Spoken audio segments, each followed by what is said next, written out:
Hey everybody, Max Boltman here alongside the Athletic Scott Wheeler and Corey Pronman and Flow Hockey's Chris Peters for another episode of the Athletic Hockey Show Prospect Series. We've had a couple days now, guys, to digest the draft lottery. I thought the reactions that you guys had on Tuesday night, I think are still going to be the big topics at the very top of the draft. But we're going to come back to those after a little bit of time to think on it. We're going to talk about kind of the best and worst case scenarios for the top group of 10 to 12 prospects there. Corey had a great article on that this week on The Athletic. But I actually want to start, Scott, with your mock draft that just came out today. It's a fresh mock draft. You saw our staff mock before before this one came out, obviously. But I wonder what the hardest spots you found yourself at in this draft were. It does feel like there's a cluster of names that go through right about 10 to 12 that are the group. I wonder, was there difficulties in there? Did it start after there? Like, what were the hardest spots of putting this together? I think there were sort of two ranges, if you will, that's where things got a little trickier. The first was starting at 5 for me. I think those first 4 names on my list are going to be the first 4 names picked. I think there's a chance that Chase Reid isn't the first D taken and that you see a Carson Carels sort of go in that range potentially. But when I started texting around with people immediately after the lottery, it felt to me like Gavin McKenna, Ivar, Stenberg, Caleb Malhotra, and Chase Reid were kind of the top 4 guys, and that things started to get more dynamic, more interesting at number 5 with the Rangers. I had the Rangers taking Keaton Verhoff, but they're a tricky one. Like, they need just about everything, so there isn't a clear angle there. And when I started texting around with people about some of those names, whether it's people around the kids or sort of scouts with other teams and that kind of thing, as I began to finalize how my sort of mock was going to take shape, they felt, to not just to me but to other people, like the start of where it gets interesting. And then it's always tricky later, like the 20s and 30s. There are a couple of big D-man that I know are going to go in that range. The centers are going to go higher, like the commands and those sort of pieces in the second half of the first round are going to go earlier than people maybe expect. And then you're going to see some of those smaller wingers. Like, you guys probably noticed, there was no Mathis Preston. Neither of the Ruck twins were in my first round. I had guys like Ignatavicius and others that people were telling me, like, these are the names that are going to go in the first round. And inevitably there's going to be more D in the first round than people expect too. And I didn't have guys like Jacob Vanacek, who I think has a very real chance to sneak into the first round as well. So that sort of finding out who the names were that teams felt were going to go late in the first round was a tricky part of it, because there is some sort of divergence from my list there. And then at the top, it really felt like the Rangers at 5 is where things get interesting. And with the way that Daxon Rudolph is playing, he was another player that I dug in on a lot, because it is feeling to me like Daxon is very much in that group with Smits, with Carels, with Verhoff, in terms of those D around that 5 to 7, 8 range. I know when we did the staff mock, like, I was assigned to pick for Florida, and Smits was the guy who you have going to Florida. He was the guy that I was hoping would make it to my pick, because I think he's a great fit there. But I'm surprised that for a player who played at the Olympics, who we're going to see again at the World Championships, who's had a lot of success versus men, like, I know it's a heavy D class and everyone's kind of got their flavor, but that was a name I was surprised to see hang around that long. Yeah, I wonder a little bit about a bump at the end of the year. Like, Daxon has definitely had a bump from the way that he has played with Prince Albert. I wonder the same thing with Alberts. Like, is he going to get that sort of Moritz Seider bump? Moritz Seider kind of went from a top 10, top 15 guy that everybody really liked, and he was great in the DEL playoffs, and it's a similar line to draw between the DEL playoffs, although I don't think Smits was as impressive as Seider was in his DEL playoffs that year. But that bump could matter. Like, if he plays well at Men's Worlds, and him and Rudolph are kind of the hot names, especially now that Malhotra, now everybody's high on Malhotra, but Malhotra playing into the Mem Cup, I think, would have even strengthened his case. We're going to see, I think, a little bit of a bump for Rudolph and for Smits if they play well late in the season here, just because they're the last guys that everybody's going to have eyes on. The conversations I've had with teams about Smits is very similar to the conversation I've had with teams about Keaton Verhoff. And, everyone likes the size, everyone likes the skating, the projection there with the tools. I think with both of them, the question comes down to how smart they are and how much offense you think they're actually going to have in the NHL or the NHL power play guys, which you could argue is very similar to the Sider debates about 6 years ago. And I think if you come down where you think like the offense is just average, they think they're more like 5 to 10, 6 to 10. But there are people who think Smits and Verhoff do have offense, who will be second power play, fringe first power play if you got to put them in a pinch, and those people have them like 2 or 3 on their list. I think there's a few different cases in this draft, and really every draft, where you get players who have kind of a couple similar traits, and I look at Carels and Smits as kind of having just excellent athletes on the left side. Carl's skating, I think, is really, really good, and Smits is good, but I don't know if it's quite Carl's level. But those two, I think, could be one that if one of them goes 4 or 5, then the other could, they could kind of trade places at any point here. That's fair. I think there's a scenario where Carl's goes like 2, 3, 4, 2. Like I think he's in that. I know he's in that mix for some people. Who's your comp for him? Because as I've watched him, I was thinking like a lot of the guys I feel like I want to compare him to, like a Sanderson or even a Heiskanen on the high end, I think still have more natural offense than I've seen from him. The one I've heard that I've liked is McDonough. And he's a better skater than McDonough, right? Maybe I'm thinking of old McDonough too much. Yeah, no, McDonough's skating was pretty prolific when he was a teenager. Yeah. Okay. So that's a good one then, and he certainly can play in those tough minute situations, and that's going to be an appealing player for teams very high in this draft. Were there any other spots of this mock, Corey or Chris, as you saw Scott's mock this morning, where that really stood out to you, either as that makes a lot of sense, or that's an interesting name there? I feel like Gustafsson has some helium behind him. I think Scott has him going around 15. It wouldn't surprise me if he gets up closer to 10 once we get through the combine process and stuff like that. I just feel like a 6'4" who, I know Golier won best defenseman at the U18s, but I feel like Gustafsson was probably better there. I feel like there's going to be a lot of talk for him going in these next few weeks. Yeah, so the one that I've noticed just more in terms of audience involvement, if you will, is the pushing back of Stenberg slipping to 4, which I don't think is out of the question, and that's where I mocked him as well, Scott, on my early one. And that, to me, like, the question is, it's not really about, everybody agrees, I think, that the player is pretty exceptional and that there's a lot of great things, and the question is really, is he going to be a top 2 pick? Everybody, at least the public consensus seems to be that, at least if my mentions are to be believed, which is never a good metric for this kind of thing, but it helps tell a story about what fans think this draft looks like. And I think there's a couple of things that I'm noticing is that it doesn't seem like fans have been engaged with the McKenna debate as much as we have. And secondly, they don't realize how close it is at the top of this draft. And that to me is really the difference here. And so I take zero issue with where Scott mocked him, because I mocked him in the same spot. I'm just saying it seems that the public discourse is quite different from the kind of conversations we've been having over the course of the whole year. So basically what I'm saying is people should listen to this podcast more.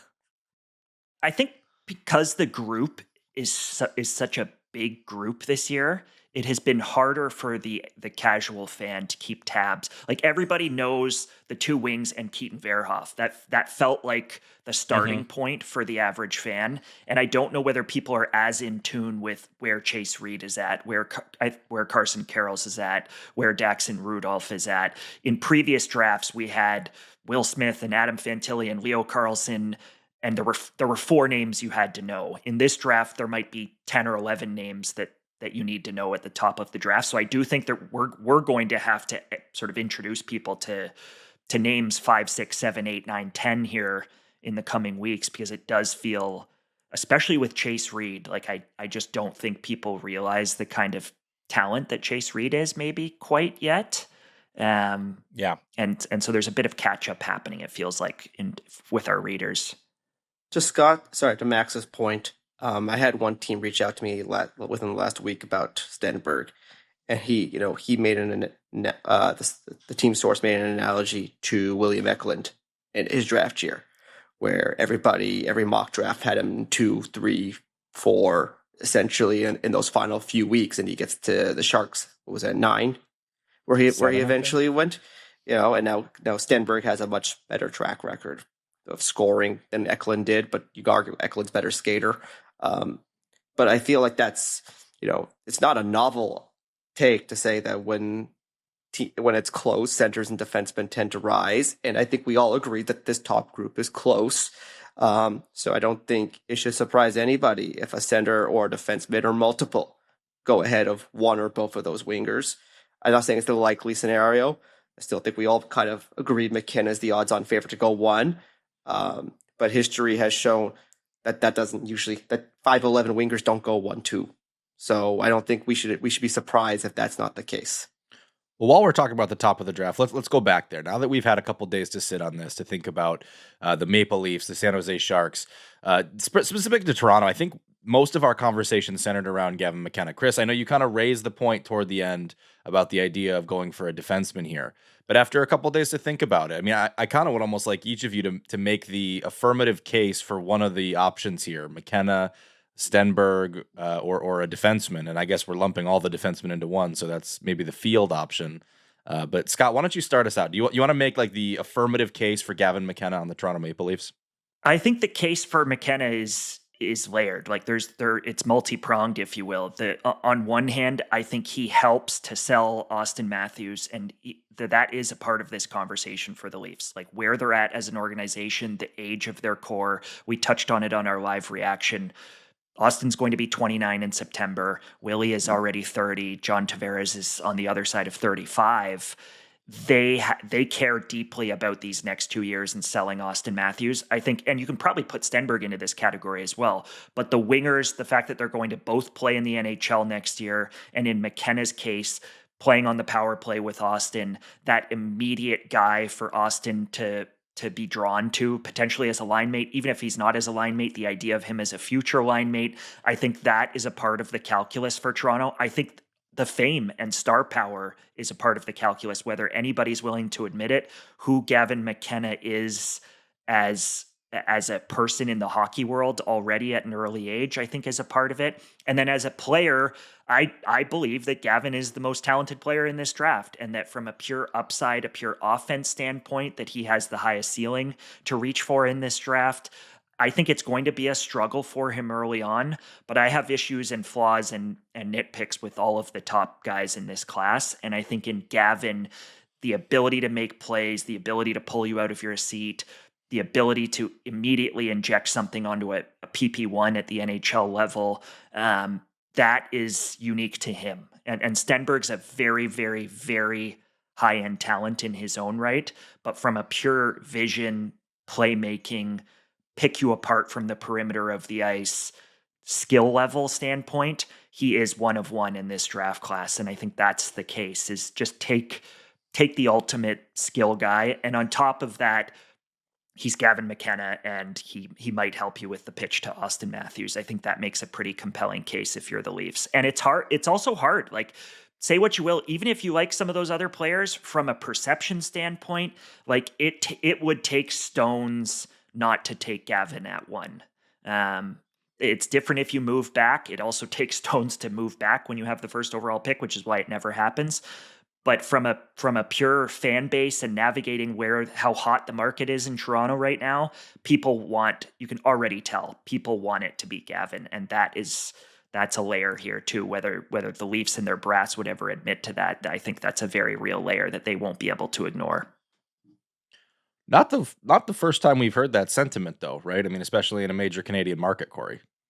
Yeah, I mean, we showed up to the draft in 22. I think what was like a third of the stadium was filled with Montreal Shane Wright jerseys. Now, the distinct, and this is going to come up in this conversation, what I think the distinction is between Wright and McKenna is Wright didn't have a great season. Yeah. And there were real issues with him going into his draft. Just like there's issues with McKenna. But I feel like he played his way out of the first pick. It's not like Slavkovsky had this absolute monster season. He had monster stretches, but he didn't have a monster season. Whereas I think McKenna has had that monster season. He had a great year in college hockey. He did what Fantilli did in college hockey. Now, he's not a 6'3" physical centerman. He's a 5'11", not physical winger, so there's some major distinctions there in the profile. But I mean, all this guy has done over his entire life is score. He scored at the World Juniors. He scored in college. He scored at prolific levels in junior. Yeah, I mean, I think there's a really good case to take him as a player, but I also think that if you look at the history in Toronto, no matter what you do, you're going to get fired. Every GM gets fired within a couple of years. I would be more concerned with making the right pick than the perception pick, because odds are if you don't win a Stanley Cup in Toronto in the next 5 years or get to the finals in the next 5 years, you're going to get fired anyways. All right, so I said I wanted each of you to kind of make an affirmative case for someone. Is there someone who you would like to make an affirmative case for the Toronto Maple Leafs? Be it Stenberg, be it Reid, anyone? Yeah, my lean is to take a defenseman here, and I'm still struggling with who that defenseman is. I basically have all these guys like in a really tight group right now. And the three names I'm really struggling with are Reid and Verhoff and Smits. Like I said, I think that McKenna and Stenberg play next year. I actually think Smits could play next year. I think there's some people in the league that think Smits could be in the league next year. It might be a little aggressive. He might need a year in the American League, kind of like how Sider did, for example, since we've been using the Sider example. But like I said, I think you got to take the guy. I think you got to take the guy who you think is the best player. And I think just the premium position element of it would sway me a little bit. And I agree with everything Scott said. I think McKenna is the most talented player in the draft. He has the best hands in the draft. He has the best hockey sense in the draft. He's really talented. I think it's basically a tie. So I would praise Toronto for taking McKenna. I praise him for taking Stenberg. I think they're all great players. This is not a draft with major distinctions between all these prospects.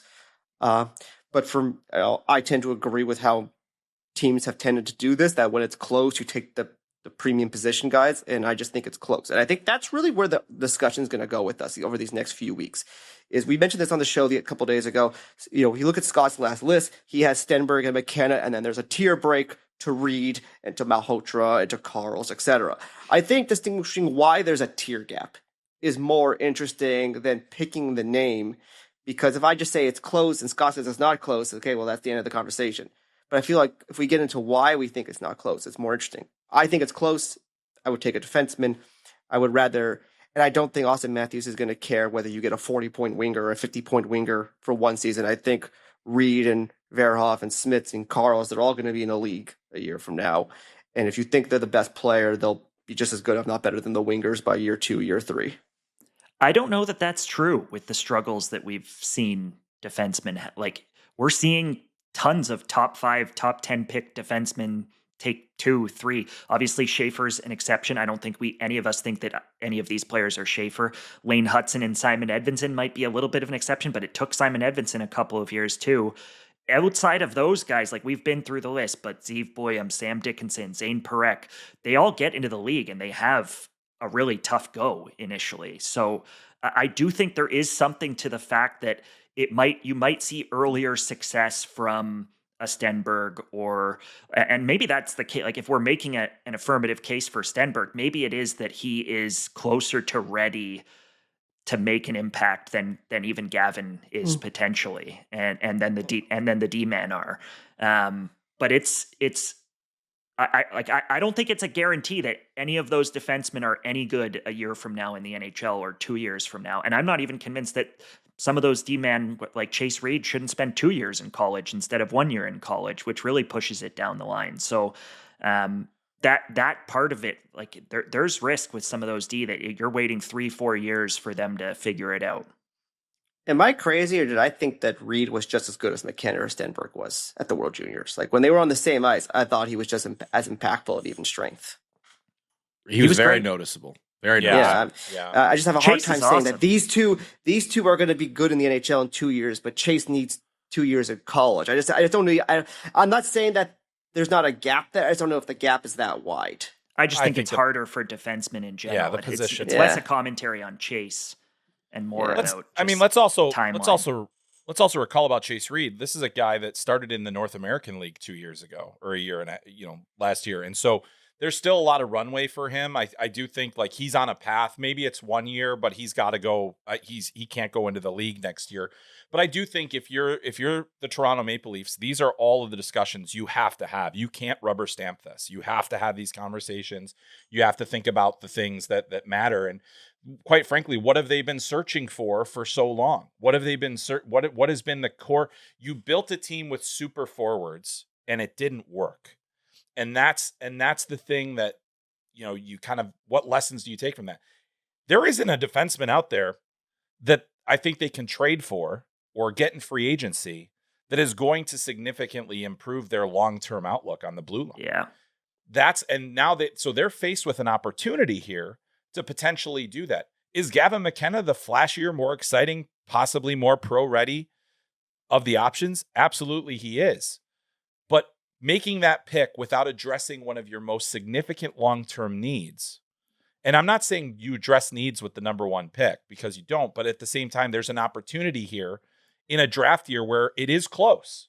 And now you have to make that decision. What is going to be the best thing for us down the road? Is it going to be a highly skilled winger, or is it going to be a potential, and certainly not a guaranteed, but a potential top pairing defenseman? You have to go back to Boreas Salming really to find a number 1D in Toronto. Like Thomas Caberlet wasn't a true number 1. McCabe wasn't a true number 1. Morgan Riley wasn't a true number 1. So there is something to that in the market, like that craving. And John Chaika talked in his opening remarks about needing to remake this back end and in Toronto. And no, there is for sure. There's something to the premium and the scarcity of that top end right shot D, if it's Carls, or a left shot D, or a left shot D if it's Carls, right shot D if it's Reid. Those guys, there is something to how hard those guys are to find. I guess I buy that. If you think McKenna or Stenberg are better, yeah, take them because they need everything. Yeah, for sure. They're not good. They're not a good team. Take them. If you think there's a distinction, again, if you think like you look at these players, like kind of how Scott did, you think there's a distinction here. You take the most talented player. Like that's wingers can be the most talented player. He could be. Some people think that McKenna could be Patrick Kane. Patrick Kane had a hell of an NHL career. You take Patrick Kane. I guess where I've seen like this discussion go, Toronto, like, oh, you got to sell Austin Matthews. You got to get the more NHL ready guy. I mean, I admit I didn't watch as much Toronto games as I thought I was going to last year, just because other than Cowan, not a lot of young guys on that team. But they were awful. Like this past season, I just looked it up. Like they were dead last in Corsi percentage this past season. They were the worst 5v5 team in the league this past season. Like this seems like more than one player away from okay, it's all solved. We're back on track here. Yeah, good point. Like I don't know if I would. But they don't have a choice. Like the way that ownership and the new management group has already talked about it, they feel like they don't have a choice but to try to be better. And I think that's a real pressure point on them. Of course they want to be better. They have, but they can't commit to the long term at this stage. They don't have their first round picks. They don't have their first round pick for the next 2 years.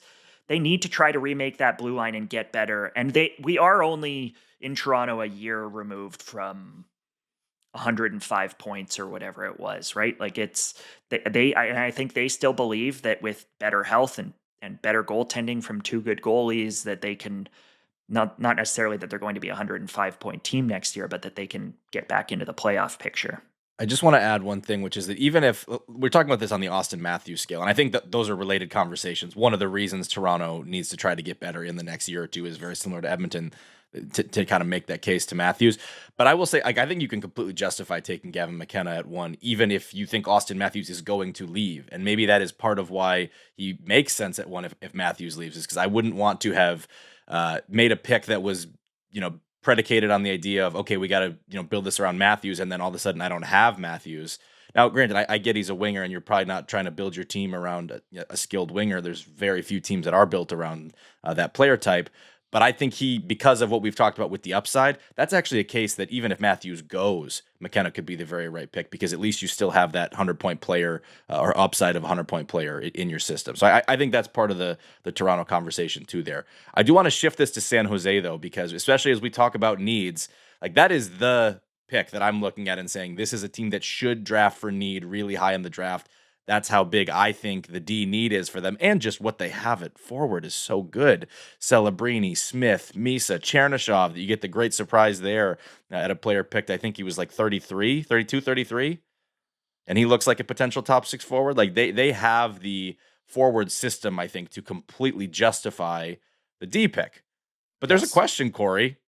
What if they really, really like Stenberg, or let's say McKenna doesn't go 1, or McKenna? Is that a pick you would still endorse for them, given what they have at forward and what they don't have at D? I think the analysis is pretty similar to the Toronto situation. It comes down to your evaluation of the player. I mean, if you think like this is close or it's kind of close, I think sometimes we don't always kind of properly illustrate to our readers or listeners just how really tight a lot of these talent groups are. Ultimately, you have to make a pick. You got to have a list, and you put the names in order. But like for me, the gap between like 3 to 10 on my list is like almost nothing. Now I realize in 5 years that will not be the case. Some players will be way better than others. But as things stand right now, a lot of times it is very close. And I think it's very reasonable to look at needs. And I think in the case of San Jose, there's diminishing returns a little bit because you don't know for sure how someone, especially like Chernyshov, who has only so limited NHL games, is going to pan out. We still don't really know what Michael Misa is ultimately going to be in the NHL. Is he going to be a first power play guy? Is he going to be a high end offensive contributor? But you've invested, 3 top 4 picks now in forwards. And Celebrini, who obviously is a superstar, and Will Smith, who's looked promising in the NHL in what he does, and in Michael Misa, who had a good second half. And you got to imagine long term that those 3 are part of your top power play. That's the crux of how you're going to score goals. And if you draft another, forward, a 5'11" wing and McKenna or Stenberg, it kind of neuters like Will Smith in a little bit, right? Or neuters one of them. Because you're not probably putting them in the best position to succeed. You're probably putting one of them in like a bumper or a net front role in a power play, as opposed to you draft someone like Chase Reid and he very seamlessly fits into that organization and the way they're building. Because Sam Dickinson's not the power play guy in that organization long term. And like I said, now if you get through your meetings and you say, well, Stenberg's like way better than Reid, like there's a gap here. And it's like, then you suck it up and you figure it out. Because you can't, if you leave value on the table, that's long term, that's where things tend to bite you. But I think it's close. I don't, Chris, you haven't really weighed in on how close you think all this is. I know Scott doesn't think it's as close kind of thing, but I think it's razor. Go ahead, Scott. No, they are like they're 2 and 3 on my list. So there's a tier gap between the two of them, but they're still back to back on my list. So it's not as though I'm going to be calling them losers on draft night or that kind of a thing, which we tend to do. Would you take Reid at 2 if you were them? Given the tier gap? Probably. He'd certainly be a part of the conversation with where they're at. Yeah. So and for me, yes, it's so tight. On my working list right now, which is in public, Reid is number 2 for me. And I've been going back and forth between the two of them for a while. I even flirted with the idea of Reid being number 1. I couldn't get there. But, I think that what San Jose needs, and I talked about this a bit the other day, what San Jose needs is really, they have 0 right shot defensemen outside of Eric Polkamp, who they just signed out of college. They have guys that are pending free agents that are right shot D, like John Klingberg, but they have nothing in their system really beyond that. Matthias Havelit, if you want, put him in there. So the rest are left shot defensemen. Chase Reid, obviously fills a significant need within the system. I think he plays the style that the Sharks are going to play or need defensemen to play to push the pace offensively. They need guys that can move the puck. I think Eric Polkamp can do that too, and down the stretch, but a little further down their lineup. So, I think that there's a very strong case here that they should be thinking D. What makes it interesting to me is what happens if the Maple Leafs take Chase Reid. Then where do you go from there if you feel this intense need to add D? and who's the next guy on your list. Is it Carls, another left shot guy? Like that's the interesting dynamic, is what if the decision's taken out of their hands, which I don't think it will be. But at the same time, that's to me is the scenario where the Sharks can come away from this draft feeling like they've added something of significant value to them in particular. Whereas if they were to add a Stenberg or, a Caleb Malhotra or something of that nature, like, oh, okay, another forward for the War Chest. We just talked about the Toronto Maple Leafs building through their forward group, and look at how well that turned out. We're now talking about, is this a rebuild? Is it not? What are we doing? Mitch Marner's gone. Like, what is next? I think that, really, it's not just a need-based pick for me. This is, BPA very well could be Chase Reid. I don't think that's very likely going to happen, but I'm kind of chuckling at the idea of like a top line in San Jose of like Celebrini in between like McKenna and Will Smith. I think Smith's one of McKenna's comps, to be honest. I think he's very much on the continuum for McKenna. No, he's like just like Celebrini has to win every puck battle essentially. Just funnel the pucks to Mac and just get out of the way.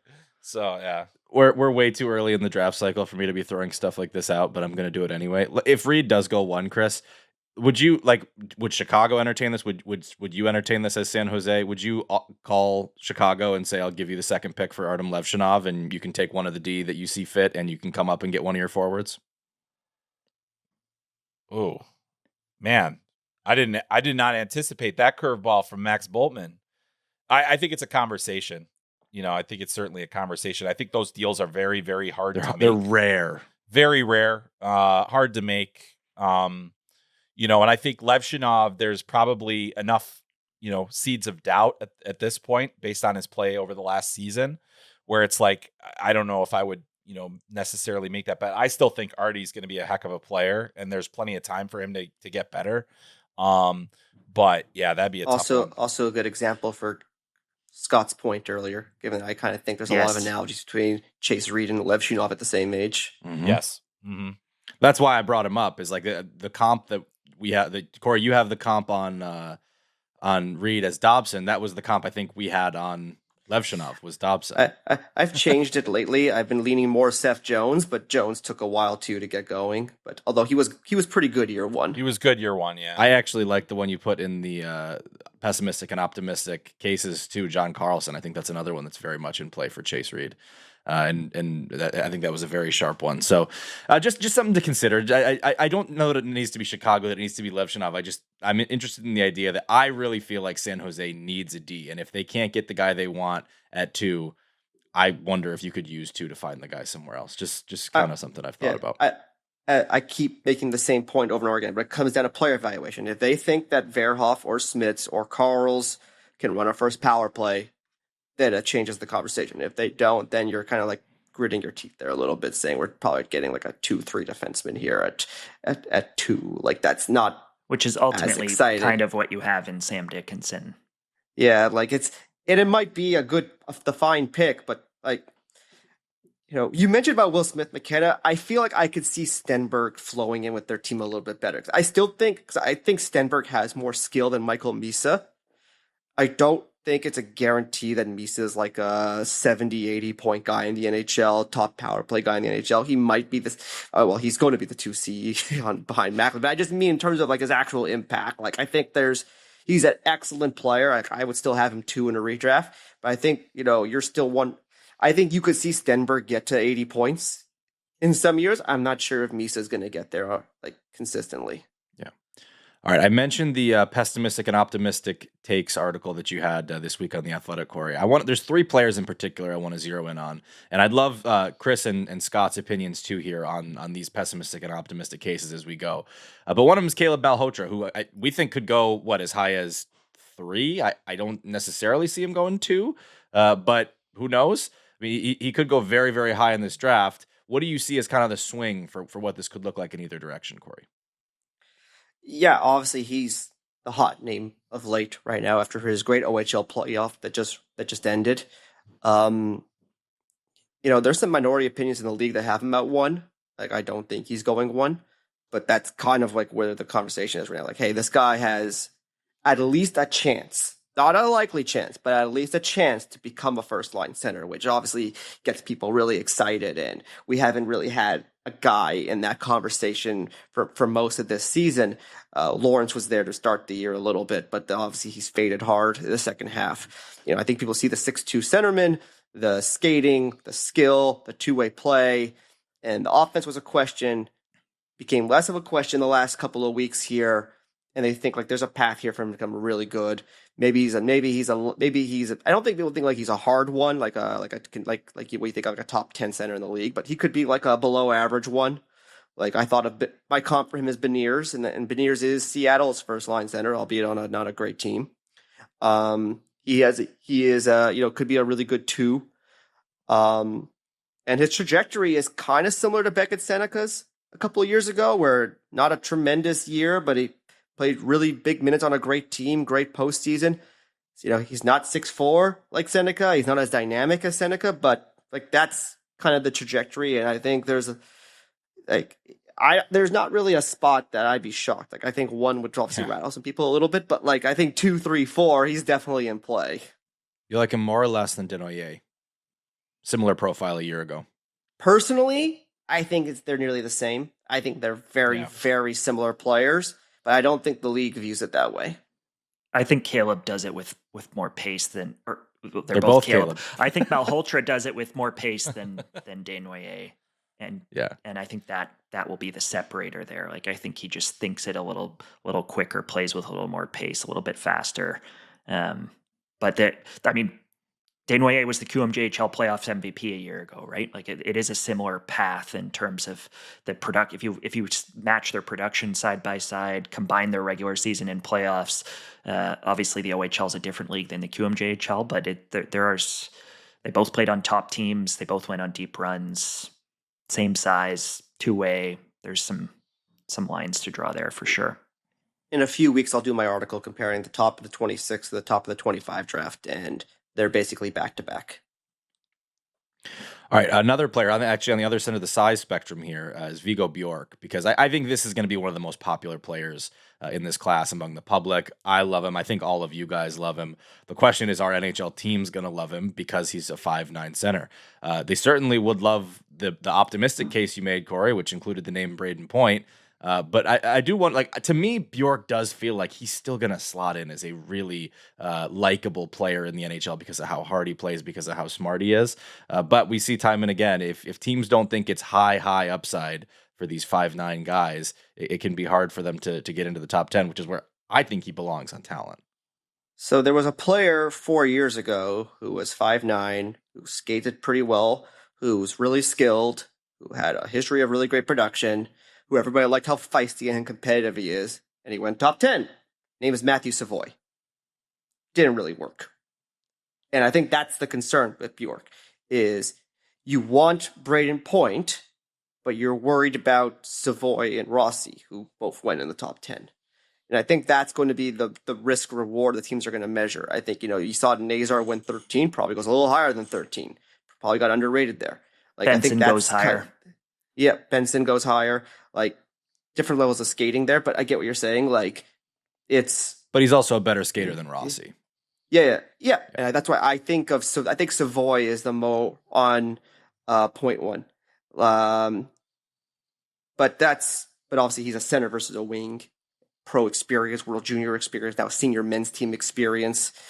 Like he's gonna have one of the widest ranges for me in terms of when I do mock drafts. Like I've had teams say, don't be surprised if he goes 5, and don't be surprised if he goes 15. Yeah. Cole Caulfield went 15. I think you probably split the difference. Like I think it'll be Caleb, those wings, a bunch of the D, and then I think that's where the conversation really picks up for Viggo for most teams when push comes to shove. Yeah, I agree. It's probably around 10. Do we think Viggo will go ahead of Tynan Lawrence? I think there's a very real chance of that now. I do too. And yeah, he's interesting. But they're gonna. I bet you they're drafted within 3 picks of each other. Like probably. Yeah, I think the concern on Viggo, which I kind of said in the article, is obviously he's very in point. You're jumping up and down. He's a stud, and he very well could be. I mean, I've watched him when we watched him at the World Juniors. I think we thought we could agree he was just as good, if not better, than Stenberg. Yeah. At that event, the 2 times I've watched him play against Frölunda, one was on video, and one was I was actually live at that game overseas. He played better than Stenberg in those 2 SHL games. Like he's a sick player. You could be a really, really good NHL player. But the issue is if you're 5'9" and you don't point at a really high level, a coach is going to bury you. Like Matt Savoy's only playing right now on Edmonton because they have nothing else. Like if he was on a team with actual deep forward group, he would be a healthy scratch 4th liner right now, kind of thing. So it's tough. And then that's the risk reward that teams are going to have to assess with this kind of players. If you really believe in him, then he deserves to go as high as 5 or 6. I like Scott's Benson point. I mean, Zach Benson plays a huge role for Buffalo right now. Might be 3rd line, but he's a key player.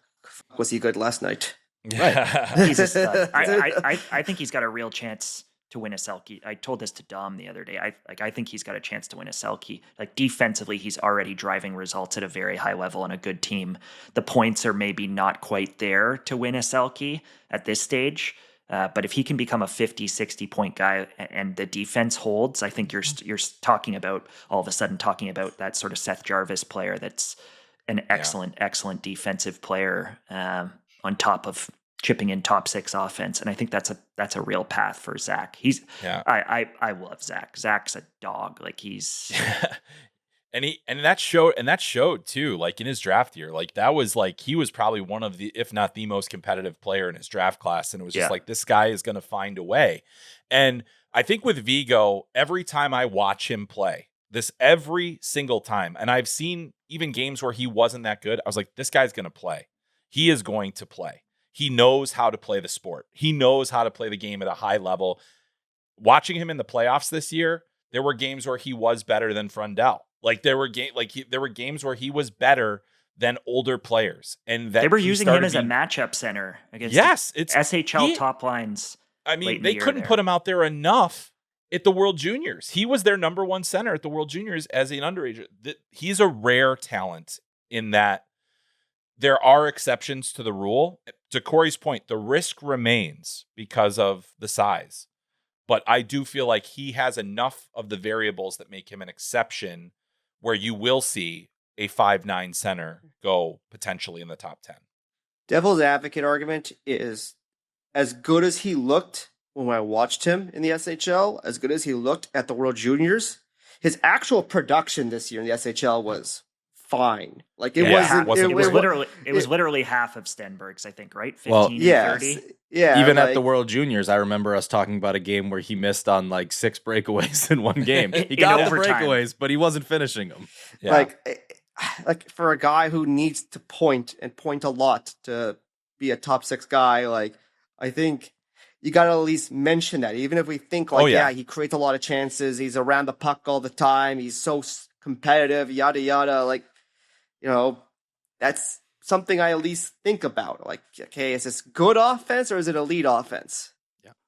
We got about 5 minutes left here, but Corey, there's one more player who I want to talk to you about on this list. And it's a player who I don't think is really going to get the chance to make a closing, or is not going to get the chance to make a closing statement, but I think might have been a player who, were they healthy, might have risen up draft boards at this time of year. That's Ethan Belchetz in Windsor. Look, the profile here is one that NHL teams are going to fall in love with. 6'5", power winger with a big shot. I think there's real offense in his game. There's a real chance I think that this is like a 60-point power winger, which goes top 10 all day. But offense was up and down at times in Windsor. And it's, because he didn't get to have the on paper production, the closing statement.